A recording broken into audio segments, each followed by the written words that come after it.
IPL tourney చివరి దశకు చేరుకుంది. చెన్నైలోని చెపాక్ మైదాన్లో మరికొన్ని గంటల్లో ఫైనల్ మ్యాచ్ జరగనుంది. ఈ తుది పోరులో Kolkata Knight Riders, Sunrisers Hyderabad జట్లు తలపడనున్నాయి. ఇరు జట్లు బలాబలాల్లో సమఉజ్జీలుగా ఉన్నాయి. భీకర హిట్టర్లు, అద్భుత బౌలర్లు రెండు జట్లలో ఉన్నారు. తుది పోరు హోరాహోరీగా సాగడం ఖాయంగా కనిపిస్తోంది. ఫైనల్ మ్యాచ్ నేపథ్యంలో కోల్కతా, సన్ రైజర్స్ జట్ల మధ్య బలాబలాలపై ఓ సరిలుక్కేద్దాం.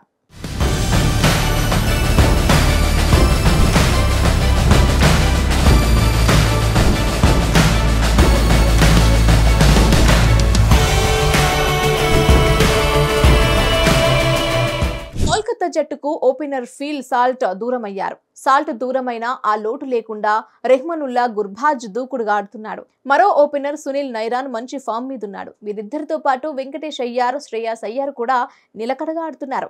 వీరిద్దరూ మరోసారి చెలరేగితే ఫైనల్ మ్యాచ్ లో పరుగుల వరద ఖాయంగా కనిపిస్తోంది. వీరందరితో పాటు రింకు సింగ్, ఆండ్రూ రెస్సెల్ కూడా బ్యాట్ జులిపించేందుకు సిద్ధంగా ఉన్నారు. 25 కోట్లు వెచ్చించి కొనుగోలు చేసిన మిచెల్ స్టార్క్ కీలక సమయంలో ఫామ్ లోకి వచ్చాడు. తొలి క్వాలిఫైయర్ మ్యాచ్ లో సన్ రైజర్స్ బ్యాటర్లకు చుక్కలు చూపించాడు. చెపాక్ పిచ్ స్పిన్నర్లకు అనుకూలం కాబట్టి సునీల్ నైరన్, వరుణ్ చక్రవర్తిలు వికెట్ల వేటలో ముందుంటారని అనడంలో సందేహం లేదు. వీరితో పాటు మరో ఇద్దరు బౌలర్లు వైభవ్ అరోరా, హర్షిత్ రనాలు కూడా భాగాన్ని రాణిస్తున్నారు. సరైన సమయంలో వికెట్లు తీస్తూ జట్టుకు అండగా నిలుస్తున్నారు. ఇక సన్ రైజర్స్ హైదరాబాద్ జట్టు విషయానికి వస్తే ఆ జట్టు పడుతూ లేస్తూ వస్తోంది. గత కొన్ని మ్యాచ్ల్లో ఓపెనింగ్ ఇబ్బందిగా మారింది. దూకుడుగా ఆడే క్రమంలో ఓపెనర్లు ట్రావిస్ హెడ్, అభిషేక్ శర్మలు త్వరగా పెవిలియన్ కు చేరుతున్నారు. ముఖ్యంగా అభిషేక్ క్రీజ్ లో ఉండవలసిన అవసరం లేదు. క్వాలిఫైయర్ 2లో ట్రావిస్ హెడ్, రాహుల్ త్రిపాఠి, హెర్నిచ్ క్లాసెన్ రాణించారు. తుది మ్యాచ్లో కూడా వీరిపై భారీ అంచనాలున్నాయి. నితీష్ రెడ్డి, అబ్దుల్ సమద్ ఇటీవల కాలంలో భారీగా స్కోర్లు చేయడంలో విఫలమయ్యారు. ఫైనల్ మ్యాచ్లోనైనా వీరిద్దరూ రాణించాలని అభిమానులు కోరుకుంటున్నారు.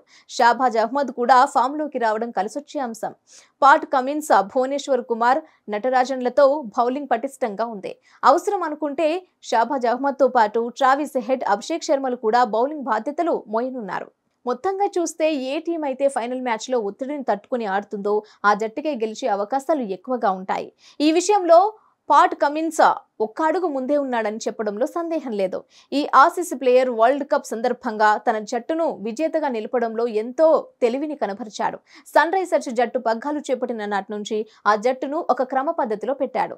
సరైన సమయంలో సరైన నిర్ణయాలు తీసుకుంటూ జట్టును విజయపదంలో నడిపిస్తున్నాడు. ఐపీఎల్ ఫైనల్ మ్యాచ్లో కూడా అంతే తెలివిగా ప్రవర్తించి ప్రత్యర్థిని కట్టడి చేసే అవకాశాలున్నాయని క్రికెట్ విశ్లేషకులు అభిప్రాయపడుతున్నారు.